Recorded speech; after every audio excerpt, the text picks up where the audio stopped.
ये कहानी एक सत्य घटना पर आधारित है। ये बात है अक्टूबर 2018 की, जब राकेश और उसकी वाइफ बाइक से फ्रेंड के यहाँ पार्टी में जा रहे थे। राकेश ऑफिस में काम करता था। ऑफिस से छुट्टी होने में रात के 8 बज गए। क्योंकि आज ऑफिस में काम बहुत ज़्यादा था, इसलिए उसे लेट हो गया।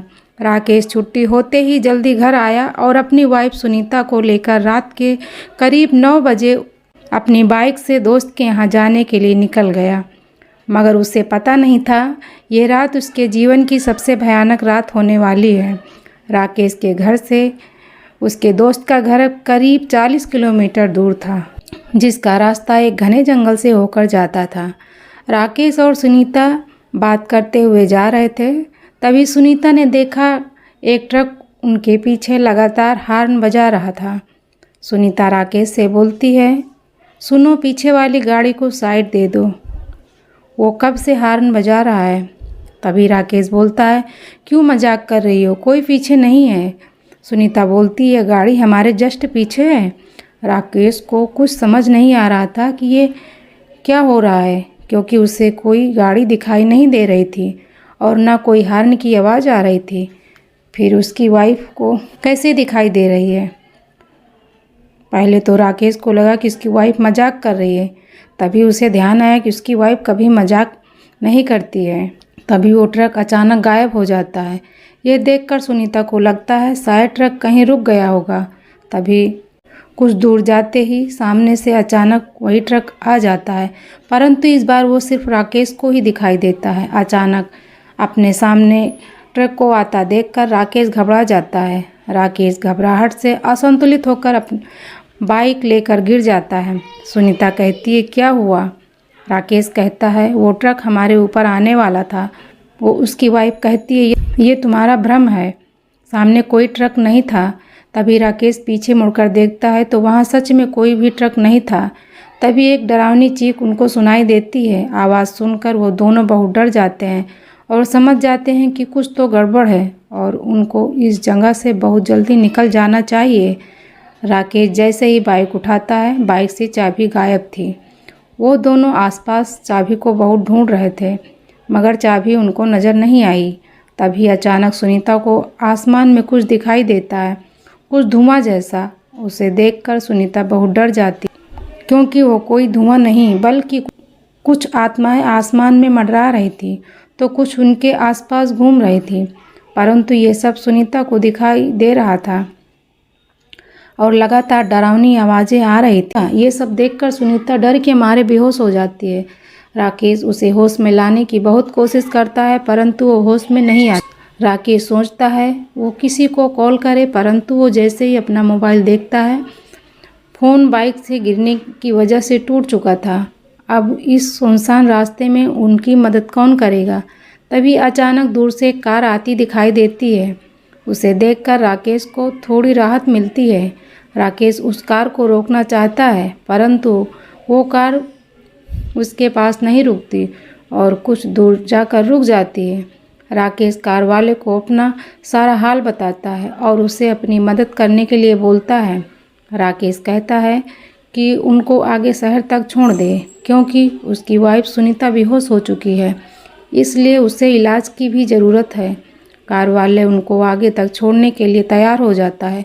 राकेश अपनी बाइक उठाता है और जंगल में थोड़ा अंदर को खड़ी कर देता है, जिससे कि उसे चोरी होने से बचाया जा सके। कार वाला उन्हें अपनी कार में बैठा लेता है और कुछ दूर जाते ही कार के सामने से अचानक कोई सफ़ेद चीज़ रास्ते पर दिखाई देती है। ये देखकर कार वाला कार रोक देता है। तभी राकेश कार वाले से पूछता है, क्या हुआ, मगर कार वाला कोई जवाब नहीं देता। राकेश के बार बार पूछने पर भी कार वाला कुछ नहीं बोलता। राकेश सीट पर कार वाले को देखता है, मगर वहाँ कोई भी कार वाला नहीं दिखाई देता। ये सोचकर कि कार वाला नीचे उतर गया होगा, वो भी उसे देखने के लिए नीचे उतर जाता, परंतु वहाँ उस समय हैरान हो जाता है जब वो देखता है कि वो तो उसी जगह पर है जहाँ पर उसकी बाइक गिरी थी। ये देखकर राकेश को कुछ भी समझ में नहीं आता। उसकी बाइक को बीच सड़क पर खड़ा देखकर उसके पैरों तले ज़मीन निकल जाती है, क्योंकि वो तो अपनी बाइक को जंगल के थोड़ा अंदर खड़ा करके आया था और इतना सफ़र जो कार से तय किया था वो कहाँ गया। वो सुनीता को होश में लाता है। सुनीता के होश में आते ही दोनों डरते हुए बाइक के पास जाते हैं और राकेश देखता है कि उसकी चाबी उसके बाइक में ही लगी है। राकेश सुनीता से बोलता है, जल्दी आओ, हमें बहुत जल्दी यहाँ से निकल जाना चाहिए। तभी सुनीता राकेश से पूछती है, ये सब हमारे साथ क्या हो रहा है। परंतु राकेश खुद उसे कुछ भी बताने की हालत में नहीं था।